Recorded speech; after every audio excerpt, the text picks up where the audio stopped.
Welcome down to Tigers News. I'm Alexis Richard. Thanks for joining us today for a quick look at the news we've been following for you. Investigators are looking into whether a car and knife attack at Ohio State University that injured 11 people was an act of terror by a Somali-born student who had once criticized the media for its portrayal of Muslims. The attacker, identified as Abdul Razak Ali Artan, plowed his car into a group of pedestrians on campus shortly before 10 a.m. Monday, and then got out and began stabbing people with a butcher knife before he was shot to death by a campus police officer, authorities said. A motive was not immediately known, but police said they were investigating whether it was a terrorist attack. Artan was born in Somalia and was a legal permanent U.S. resident. Donald Trump's hunt for a Secretary of State is veering into dramatic terrain, with the president-elect summoning Mitt Romney back for a second look as a top aide leads a public pressure campaign against the pick. Trump has a follow-up meeting Tuesday with the 2012 GOP presidential nominee, who has become a symbol of the internal divisions agitating the transition team. He also plans to sit with Tennessee Senator Bob Corker, the chairman of the Senate Foreign Relations Committee. On Monday, Trump spent an hour with retired General David Petraeus, a new contender. A chartered plane with a Brazilian First Division soccer team crashed near Medellin while on its way to the finals of a regional tournament, killing 75 people, Colombian officials said. 6 people survived. The British Aerospace 146 short-haul plane, operated by a charter airline named Lamia, declared an emergency and lost radar contact just before 10 p.m. Monday because of an electrical failure, aviation authorities said. The laborious process of juror qualification moved into a second day Tuesday for the white man accused of fatally shooting 9 black parishioners at a South Carolina church, with the defendant slowly easing into his role as his own attorney. In the latest twist in the case, Dylan Roof on Monday was allowed to begin representing himself in his federal death penalty trial on dozens of charges including hate crimes and obstruction of religion. So far, 7 people, all of them white, have been deemed qualified to serve on the panel that will decide Roof's fate. Once 70 are qualified, a process expected to take several weeks, a group of 12 plus alternates will serve. In a globally competitive world, American students have strides to make when it comes to math and science, where they lag behind a solid block of East Asian countries as well as Russia and Kazakhstan. 8th graders in the United States improved their scores in math over the last 4 years on the global exam. Scores for science, however, were flat. In 4th grade, scores were unchanged in the math and science tests, according to results released Tuesday. Singapore topped the rankings. The United States placed 10th and 4th grade in science and 10th 8th grade math. In 8th grade science, the U.S. was in 11th place.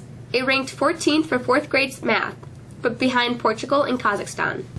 You might have thought about it, heard it, a lot. You might have even felt it. Dictionary.com's word of the year is xenophobia. While it's difficult to get exactly why people look up words in dictionaries, online or on paper, it's clear that in the contentious 2016, fear of otherness brews a collective consciousness around the globe. The Brexit vote, police violence against people of color, Syria's refugee crisis, transsexual rights, and the U.S. presidential race were among prominent developments that drove debate, and spikes and lookups of the word. The spring-like weather continues today. What's the rest of the week look like? Here's Mr. Charbonneau with the forecast.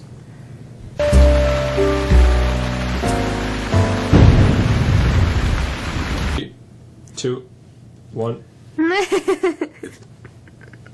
It does feel a little more like spring than winter for sure, as high temperatures are almost 20 degrees warmer than normal. Now that warmer air is due in large part to a sagging jet stream, but the trade-off with that is some damp and now dark conditions. Now for the rest of our Tuesday, we'll see some stray showers and the possibility of even a thunderstorm. Now Wednesday brings a better chance of steady rain throughout the day and a better chance of thunderstorms, especially later in the afternoon. Highs again are 20 degrees higher than normal. We should be close to 60 degrees on Wednesday. Thunderstorms continue Wednesday night before we begin to cool off slightly on Thursday. Highs Thursday in the mid-40s, and again, we're overcast with on and off rain showers. Now, we look farther out. Rain remains in the forecast for Friday night, with some drying taking place on Saturday. Now, we're looking also at cooling off by the end of the week. Any snow in the future? Well, not anytime soon, but there are some indications that we could see some snow possibly next Sunday night, Monday morning. But it appears right now that that precipitation would fall as a rain-snow mix before changing all to rain. That's the very wet forecast. I hope you have a great day, though. I'm Michael.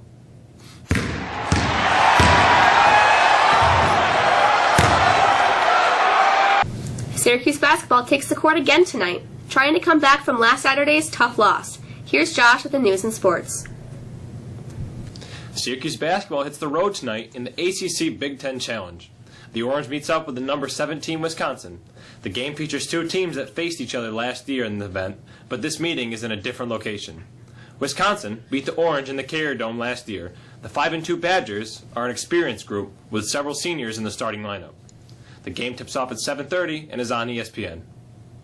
Aaron Rodgers had 313 yards passing and threw 2 touchdown passes to Devontae Adams to help the Packers beat the Eagles 27-13 Monday night, snapping a 4-game losing streak. The loss hurts the Eagles, dropping them in the very competitive NFC East division. With the win, the Packers resurrect their slim playoff hopes. The college football playoff chase still remains in question as teams finished up their regular seasons last weekend. Undefeated Alabama remains the lock at number 1, while Ohio State's overtime win against Michigan solidifies their hold at number 2. Clemson moved up a spot to number 3, while Pac-12 member Washington jumped onto the dance with an impressive win against Washington State. The Final Four playoff group will be announced on Sunday at noon. And finally, the Lady Tigers hoop team travels to East Syracuse-Manoa for its first league game tonight. The team is off to an 0-2 start. That's it for sports. I'm Josh. We should take a moment here to applaud the work of Mexico High School's National Honor Society as they held its annual blood drive today. The group has organized this event with the help of the American Red Cross to secure donations. Dozens of students participated in donating. On the calendar, scholarship applications are now available on the district webpage. You can also follow Mexico Scholarships on Twitter for updates and new applications as they become available. Just search and follow Mexico Scholarships. Thursday, December 1st, City will be closed. Students will need to get a permission slip from the main office and return to be excused during their City class.